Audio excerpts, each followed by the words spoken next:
Well, ladies and gentlemen, 12 roasters down and 1 to go. And if anyone on this stage tonight has not the privilege but the right to roast David, it's our next guest. After all the comments on the radio, statewide radio, over the years about her, including her appearance, talking to you, the gloves are off, ladies and gentlemen. It is time. Please welcome Beth Hunt.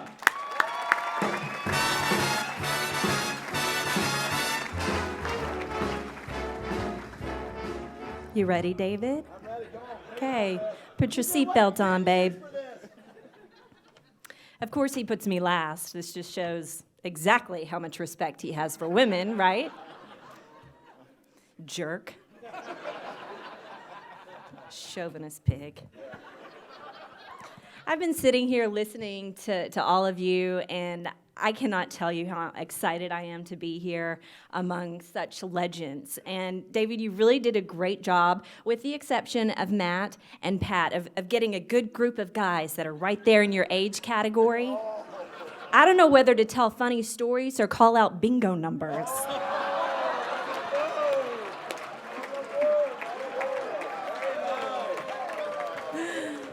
Yeah. Now, Sully did a broadcast at 6 o'clock, and he said, "Sweet Beth Hunt is going last." So my goal tonight is to, first of all, not lose my job. My boss is here. And at the end of this, that you guys will still think I'm sweet, despite what I say. This has been a long time coming, David. We've been friends for 13 years. I used to think he was obnoxious and annoying, but now I think he's the complete opposite, annoying and obnoxious. Now, if you listen to The Buzz, you know he takes every single opportunity to cut me down and insult me. And I think I might know where that animosity comes from. David, isn't it true that you tried to date me for years? I did? Yeah. I don't recall. Yes.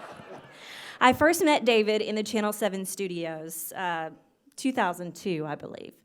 I was a new reporter in town, really excited and kind of nervous. I was coming down into the studio for the 10 o'clock broadcast on a Sunday night. He was waiting to do Sports Week with Sully. I walk through the door and I hear, "Well, well, well, what do we have here?"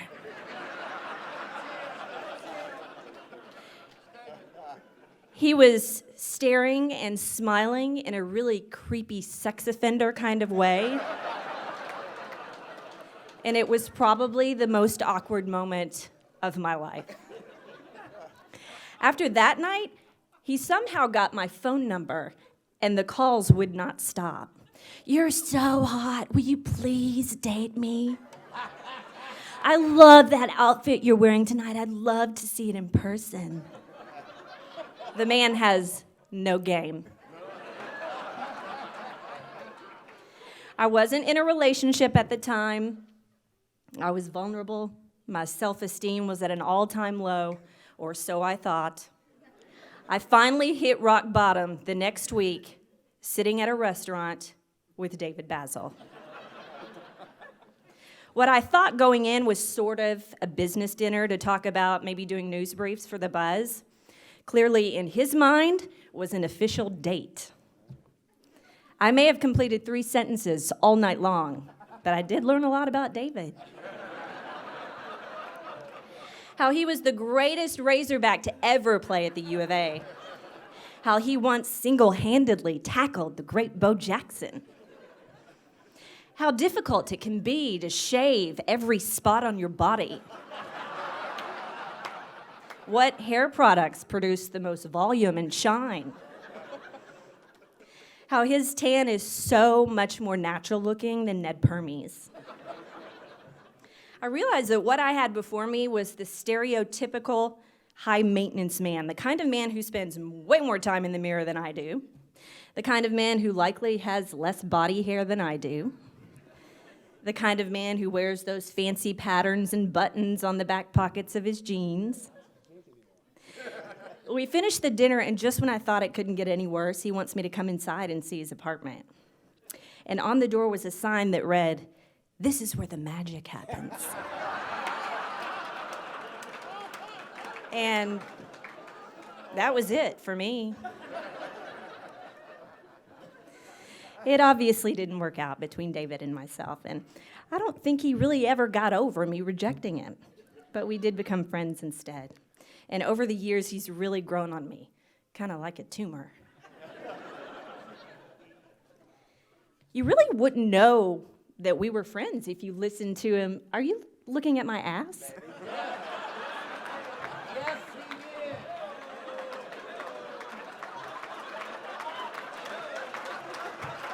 Bang! Bang!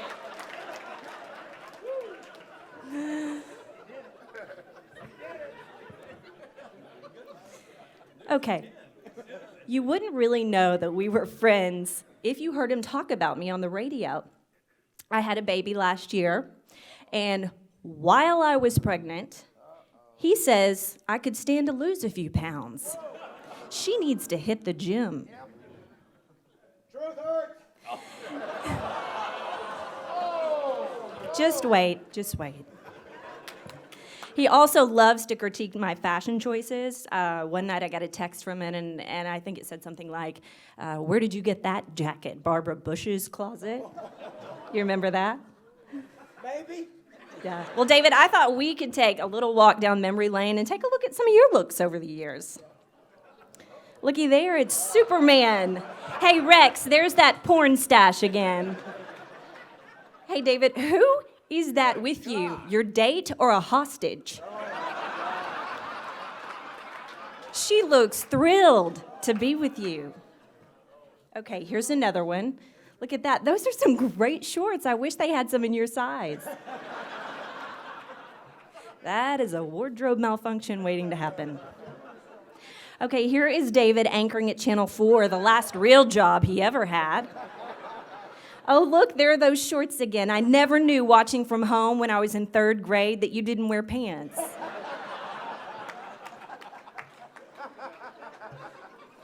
I know that you've heard people mention that David is single. Again, he just keeps screwing it up. He keeps saying he breaks up with these girls because they're not his type. Inflatable. He's on a roll. So I guess it's back to the dating world for him. I've seen him in action at a bar, and it's an absolute train wreck. He invited me to Denton's one night for a radio station event, and after about 20 drinks, this former linebacker was doing Rockettes leg kicks for a group of girls nearby. Roger, am I kidding? No. You're looking for a picture, aren't you? You waiting for one, David? Okay, he had on tight white pants that night that were somewhat see-through. He left absolutely nothing to the imagination that night. They were so tight I could tell what religion he was. And don't even try to say it was cold in there because it was not.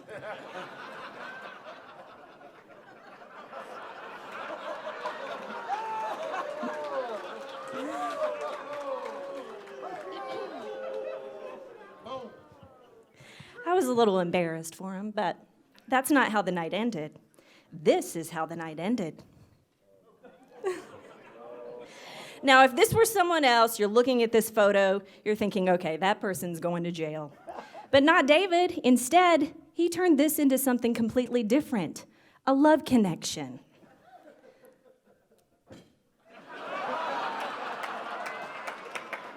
With a police officer. At least it was a love connection on his end. She's kind of not sure about it. That didn't work out either. But don't worry, David, after all these years and all these women, there's always one pair of lips that will never turn you away. This, my friend, is your perfect match. Now, as annoying as he can be, this is a man with one of the biggest hearts. He's like a big brother to me, never misses a chance to send me a happy Mother's Day message or a happy birthday message. He is extremely thoughtful and giving of his time and his talents, and we are also lucky that he came here so long ago and decided to stay. Congratulations, David, and stop looking at my ass, please. Well done. That's great. Yeah, me too. Does she still have a job, Mark? All good? Okay, good. Just make it. You're good. I'm watching out for you, Beth.